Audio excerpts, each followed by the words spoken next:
नमस्कार दोस्तों, Chhattisgarh news update में तो इस समय की बड़ी घटना सामने आई है। बाइक खरीद कर नहीं दिया तो फंदे पर झूला नाबालिग। मां बोली पढ़ाई लिखाई नहीं करता था, मोटरसाइकिल दिलाने की कर रहा था जिद। कोरबा जिले के बालको थाना अंतर्गत ग्राम रूमगड़ा में 17 साल के एक नाबालिग छात्र ने फांसी लगाकर आत्महत्या कर ली। छात्र ने ये आत्मघाती कदम क्यों उठाया, इस बारे में परिवार भी ठीक से कुछ नहीं बता पा रहा है। हालांकि उन्होंने छात्र के पढ़ाई में कमजोर होने की बात कही है। नाबालिग की मां ने यह भी कहा कि बेटा सागर नई बाइक लेने की बात भी लगातार कह रहा था। फिलहाल पुलिस मामले की जांच में जुट गई है।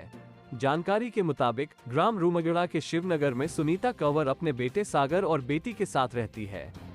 पति की मौत के बाद सुनीता बालको संयंत्र में काम करके परिवार का पालन पोषण कर रही है। बुधवार को रोजाना की तरह वो ड्यूटी के लिए बालको गई हुई थी। घर में बेटा सागर अकेला था।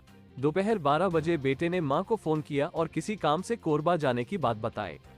जब मां शाम में ड्यूटी से वापस लौटने वाली थी तो उसने बेटे को फोन लगाकर ये जानने की कोशिश की कि क्या वो कोरबा से वापस लौट आया है, लेकिन सागर ने फोन नहीं उठाया।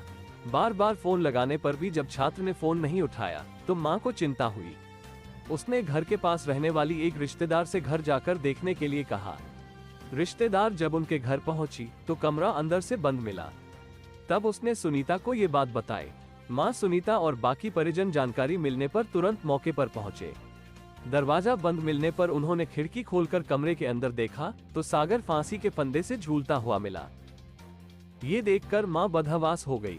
तुरंत पुलिस को सूचना दी गई। मौके पर पहुंचकर बालको पुलिस ने दरवाजा तोड़वाया और लाश को फांसी के फंदे से नीचे उतारा। शव को पोस्टमार्टम के लिए भिजवा दिया गया है। पूछताछ में मां ने बताया कि सागर का मन पढ़ने लिखने में नहीं लगता था। कई बार वो स्कूल जाने का कहकर निकलता था, लेकिन वहां पहुंचता नहीं था। वो 11वीं कक्षा का छात्र था और उसकी लगातार शिकायत स्कूल से आ रही थी।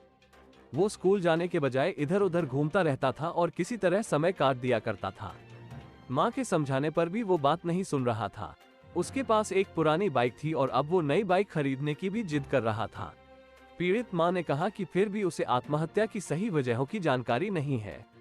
वो केवल अंदाजा लगा सकती है कि शायद इन्हीं वजहों से उसके बेटे ने आत्महत्या की होगी।